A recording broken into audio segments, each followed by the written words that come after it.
Welcome friend. সমস্ত রাজ্য সরকারি কর্মী শিক্ষকরা দেখে রাখবেন, সুপ্রিম কোর্ট থেকে একটি অর্ডার প্রকাশিত হয়েছে যেটা ডিএ মামলার ক্ষেত্রেও কিন্তু প্রভাব বিস্তার করতে পারে। অবশ্যই ভিডিওটি দেখবেন, শেয়ার করবেন, চ্যানেলগুলো সাবস্ক্রাইব করবেন। আগামীকাল আবার সুপ্রিম কোর্ট খুলছে এবং সমস্ত সরকারি কর্মী শিক্ষকরা অধীর আগ্রহে আছেন, কারণ রাজ্য সরকার যে মডিফিকেশন অ্যাপ্লিকেশন করেছেন এবং 4 আগস্ট যে ডেট আছে তার আগে মেনশন হয় কিনা, অর্থাৎ তার আগে কোনো শুনানি হয় কিনা।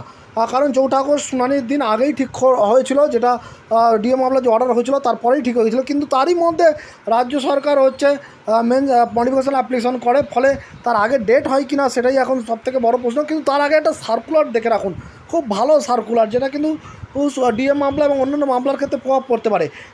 আপনারা জানেন যে অতীতে অনেকবার ডিএ মামলা পিছিয়ে গিয়েছে, অর্থাৎ অ্যাডজমেন্ট হয়েছে। এবারে কিন্তু আর যখন তখন অ্যাডজমেন্ট কেউ নিতে পারবে না, চাইলেও পারবে না। বেশ কিছু পয়েন্ট এখানে উল্লেখ করা হয়েছে, যেইগুলো অ্যাপ্লিকেবল হলে তবেই কিন্তু অ্যাডজমেন্ট হবে।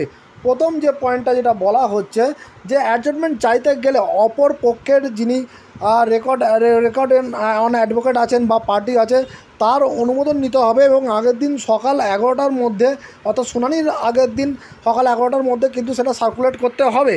এছাড়া অ্যাডজমেন্ট নিতে গেলে কিন্তু স্পেসিফিক একটা কারণ দেখাতে হবে এবং সেই specific specific reason for seeking adjournment and number of adjournment already shall be mention, অর্থাৎ স্পেসিফিক হচ্ছে কারণ দেখাতে হবে এবং আগে কতগুলি অ্যাডজমেন্ট চাওয়া হয়েছে সেগুলো উল্লেখ করতে হবে।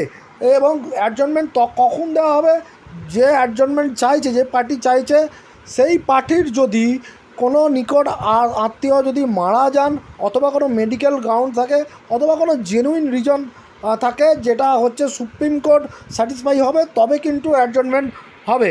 এবং অ্যাডজমেন্টের জন্য নির্দিষ্ট ফর্মও জারি করা হয়েছে এবং সেই ফর্ম ফিল আপ করে কিন্তু দিতে হবে, সেই ফর্মটাও দেখে রাখুন। Supreme court of India application for adjournment, দেখুন এই যে case number, code number, name of the applicant, reason for adjournment, period of adjournment, next date of hearing, whether any interim order is operating in the case, number of adjournment already taken। তাহলে দেখলেন যে একদম supreme court থেকে জারি করা হয়েছে অ্যাডজমেন্ট নিতে গেলে যে কি করতে হবে, ফলে যখন তখন আর অ্যাডজমেন্ট হবে না। ফলে এটা কিন্তু ডিএ মামলার ক্ষেত্রেও অত্যন্ত ভালো, কারণ বহুবার দেখা গেছে ডিএ মামলা অ্যাডজমেন্ট হয়ে গেছে। ফলে এবারে দেখা যাক যে আগামীকাল কোর্ট খুলছে, কবে ডেট পড়ে নাকি 4 আগস্টই শুনানি হয়। ধন্যবাদ।